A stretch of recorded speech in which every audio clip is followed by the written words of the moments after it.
Welcome to lesson 2-3, subtracting integers. And we'll talk a little bit later about why I might have left this adding here when we were talking about subtracting integers. So after today's lesson, I'd like you to be able to demonstrate subtracting integers on a number line, subtract with integers, and solve problems involving subtracting integers. Okay, so again, I want you to remember your rules. Positive and positive gives you positive.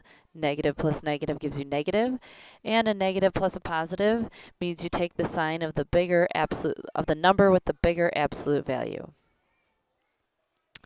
Okay, and I also want you to remember that when we see a positive or plus, that tells us to go right. And when we see a negative or minus, that tells us to go left.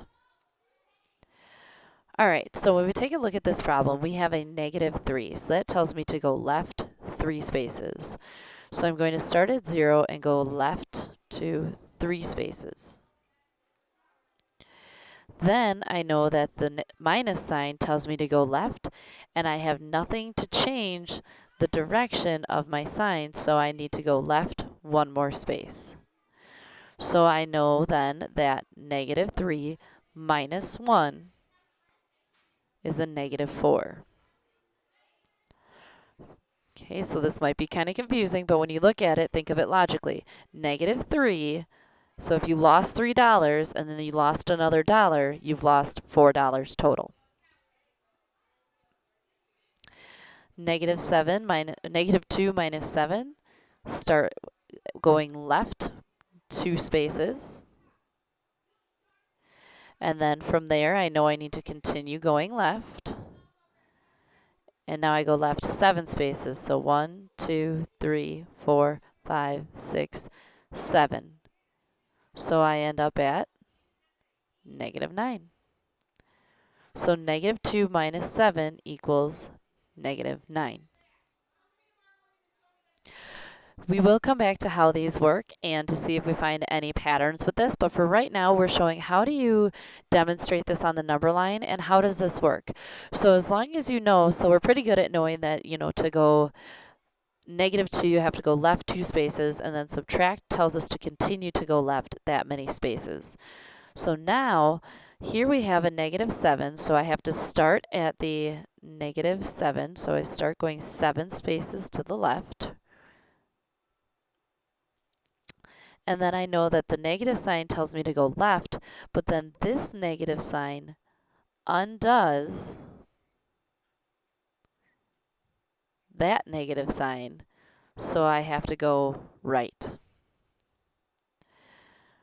So I start at the -7 and I go right 9 spaces. So 1, 2, 3, 4, 5, 6, 7, 8, 9. And I end up at +2. Well, that's weird. How did I end up at +2 when I subtracted -9? We have to remember in the world of negatives, everything is opposite, and the negative sign actually means opposite. Okay. Again, we'll talk about how this works and what's happening in a little bit. So I have -4, so I start to the left of 0, and I start 4 spaces to the left of 0. And then I know that the minus sign tells me to go left, but this minus sign undoes that and says to go right. 12 spaces, so I count 12 spaces. 1, 2, 3, well I know 4 gets me back to 0. Here's 8, because that's 4 more. And 8 is 12 spaces. So I know that -4 minus a -12 is +8.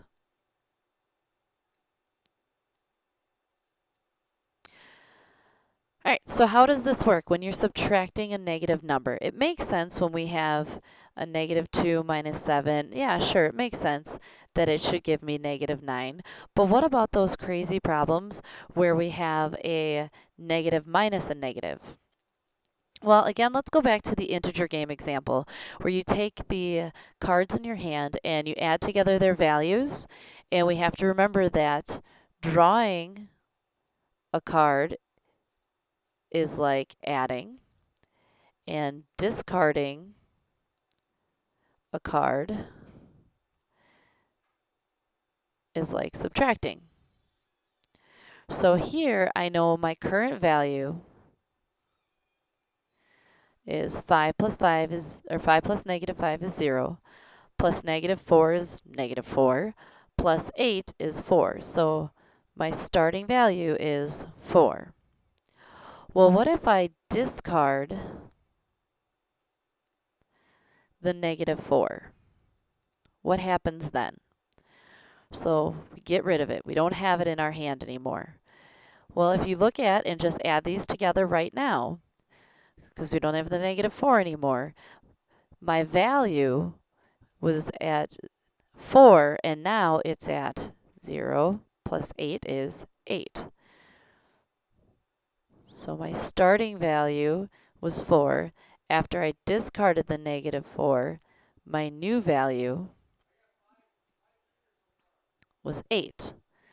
So discarding that negative actually caused my value to go up. So discarding a negative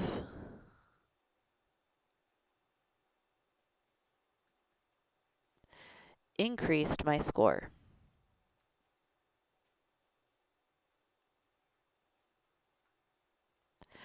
So in the same case, if I subtract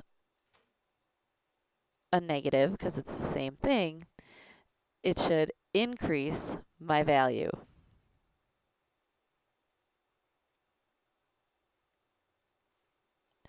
So let's take a look at this. Here I had 4 minus a negative 4.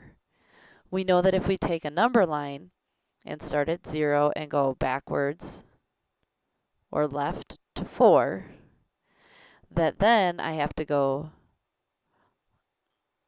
oops, might help if I write it down correctly. So I was at 4 minus a negative 4. So I was at 0 and I went to the right 4 because it's a positive 4. There we go. Now I know this tells me to go left, but then this minus sign negates it and tells me to go right and to continue going up 4 more to 8. So hopefully this makes sense to you, where getting rid of the negative card brought the value up because you took away a card that was getting rid of positive numbers or undoing positive numbers. And it's the same idea when you're subtracting. So let's take a look at this. When you have these problems, do you notice anything with the answers or how you can take these numbers that you have to get your answers? Here you should have noticed that 3 plus 1 gives you 4 and 2 plus 7 gives you 9. Again, here you would notice that 9 minus 7 gives you 2 and 12 minus 4 gives you 8. Well, previously we had talked about a lot of stuff with adding integers.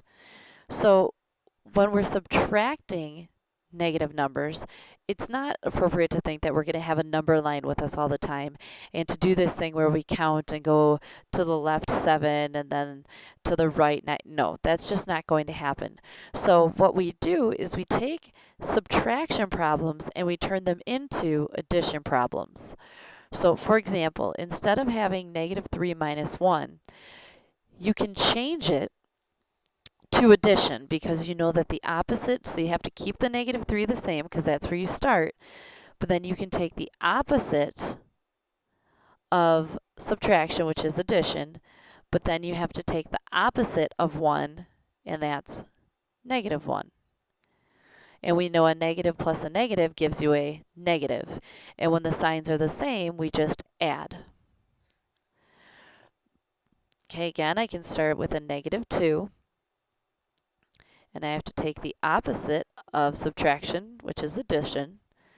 So then I can take the opposite of 7, which is negative 7. And I get negative 2 plus negative 7 means I just add, and I get negative 9. So here, it's a little bit different because now we're doing negative minus a negative. Still the same idea, keep the number you started with, take the opposite of subtraction, which is addition.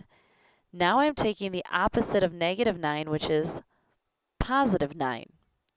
So in this case, I know that I subtract my absolute values, get my answer, and then because 9 has the greater absolute value, I know my answer is positive.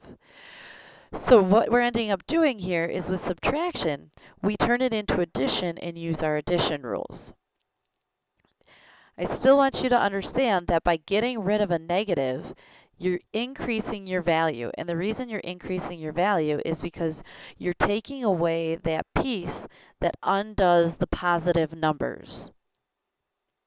So just like if you were to subtract a positive, you're taking away more positive pieces. So by subtracting a positive, you're taking away more positive pieces, so your value is going down. By subtracting a negative, you're getting rid of what undoes positive, and so your value is going up. So here you have a negative 4. Change subtraction to addition. Negative 12 turns into a positive 12. I know that I ignore the signs and subtract, and I get 8. Since 12 has a greater absolute value, I know my answer should be positive. Okay, again, I just want you to practice trying to guess whether or not your answer should be positive or negative, and whether you're going to end up adding or subtracting once you change it to addition. And I also want you to think about when you have it as a subtraction problem, I want you to think about what it would look like on a number line, even if you're not asked to demonstrate it on a number line. And I also want you to keep thinking every time you see minus and negative, I want you to be thinking of discarding a negative, because that seems to help us remember that it should increase our value. All right, so let's try a couple of these. Again, you take the opposite of the operation, and you have to take the opposite of the second number. If you don't take the opposite of both, you change the problem. So if you just do this, you're going to get an incorrect answer. Okay, so I have to take 2 minus 7, and I turn that into 2 plus a negative 7, which I know I do 7 minus 2, and that gives me 5. I have negative 4 plus a negative 3. Since the signs are the same, I add and keep the sign to get a negative 7. 12 stays the same. Subtraction changes to addition. Negative 17 changes to positive 17. Since they're both positive, I can just add and keep my sign. Negative 1 stays the same. Subtraction changes to addition. Positive 6 has to change to a negative 6. Since they're both negative, I can just add and keep the sign and get negative 7. I have 4. I change the subtraction to addition. I change negative 5 to positive 5. I can just add the 4 and the 5 and get 9. Here I have negative 25. Subtraction changes to addition. Negative 57 has to change to positive 57. And now I know that since the signs are different, I actually subtract the absolute values, and I get 32. Since the absolute value of 57 is larger, my answer is positive, and I get a positive 32. All right, so you have 6 problems to try on your own tonight. Make sure to show all of your work. And as always, if you have any questions, be sure to write them down or email me so we can go over them in class.